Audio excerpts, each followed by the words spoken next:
Hey guys, welcome to the GM's table. Before we get started, I want to remind everybody to like, share, subscribe, do all that YouTube stuff. You know how it is.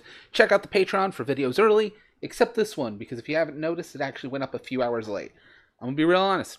I apologize for that. Yesterday was Father's Day. It was really busy. You guys who don't know my personal life, last week was my birthday, my wife's birthday, and our anniversary. I've been swamped. But, moving on with that, we're continuing with the Crime and Underworld week with Buccaneer through Hell or High Water, a Savage World setting. I'm not gonna lie, when I first picked this up, I had a friend suggest it to me. I thought it was gonna be more or less a bog standard pirate game. And just like with most things with Savage Worlds, there are twists in it.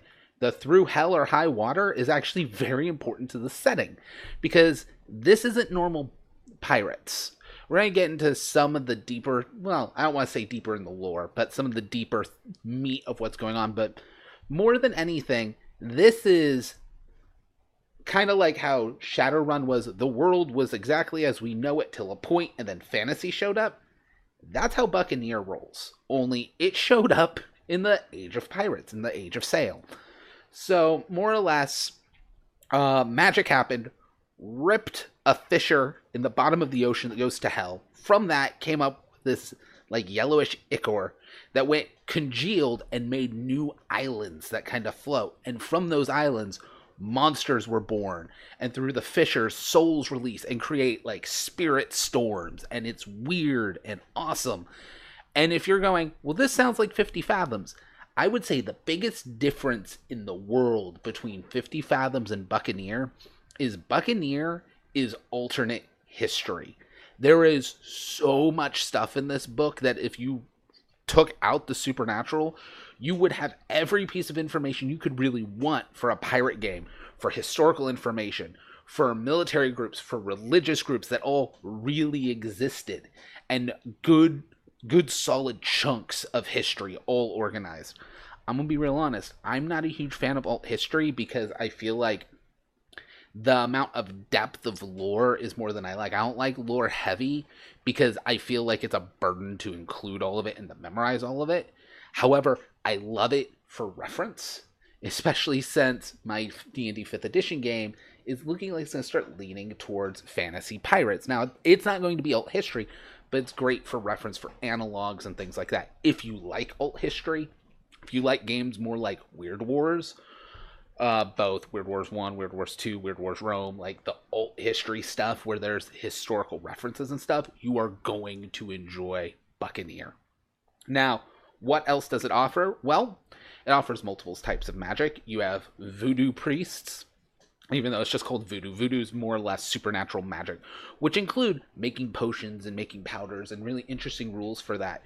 You have witch hunters, which are people who, because the gods actually exist now, get divine power. And one of the things I love is like voodoo potions basically always work for people that use voodoo and never work on witch hunters because they're opposed. And voodoo is all about getting the Loa and spirits granting power, and they would not grant power to witch hunters.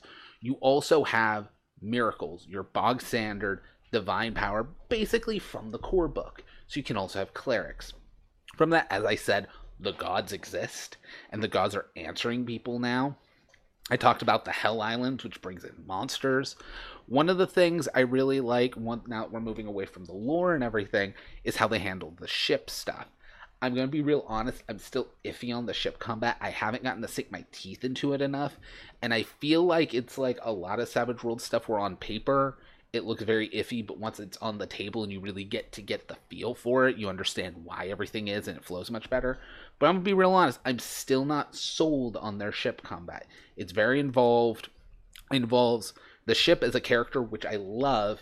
However, players roll for ship actions, but they don't use their actual skills. They use skills the ship has, so it really kind of doesn't matter who's rolling for which skill, which I'm iffy on, but that is a good handle of speed.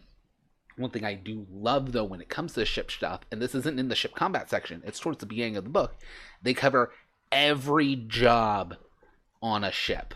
Every major role on the ship, not just captain and quartermaster.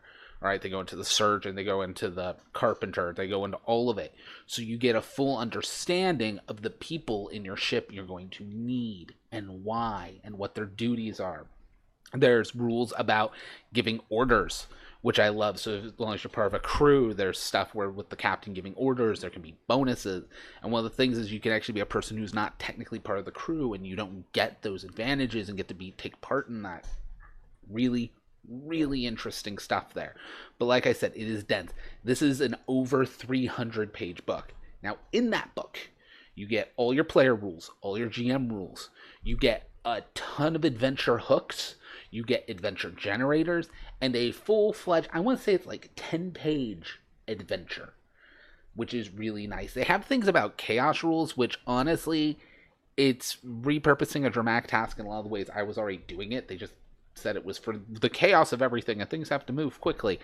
It's kind of similar to my montage rules. Okay, yeah, everything was on this page. So with that, again, quick one. I'm kind of rushing through this, but also either I do a gloss over of this review or it's a multi-hour review because this book is dense. If you were on the fence about this book and you already have 50 Fathoms, I would tell you whether or not you like historical fiction or alt history. If you do, get Buccaneer. If you don't have 50 Fathoms yet, I would actually say get Buccaneer because it's a slightly more complete game. It's also based on some of the tweaks that have already happened in Savage Worlds, because 50 Fathoms is a very old system. So if you're torn between the two, I would actually say get Buccaneer and then pick up the plot point for 50 Fathoms, and you're going to have some work to tweak some things, but not much. Anyways, I will catch you guys later. Bye. If you like that video, check out another video over here. Whatever it is, it's probably pretty good. Don't forget to like, share so other people can find the channel, and subscribe right up there. YouTube now won't let me put a link to the Patreon, but there is a link down in the description below. So if you want to help support the channel, check that out, and I will catch you guys next time.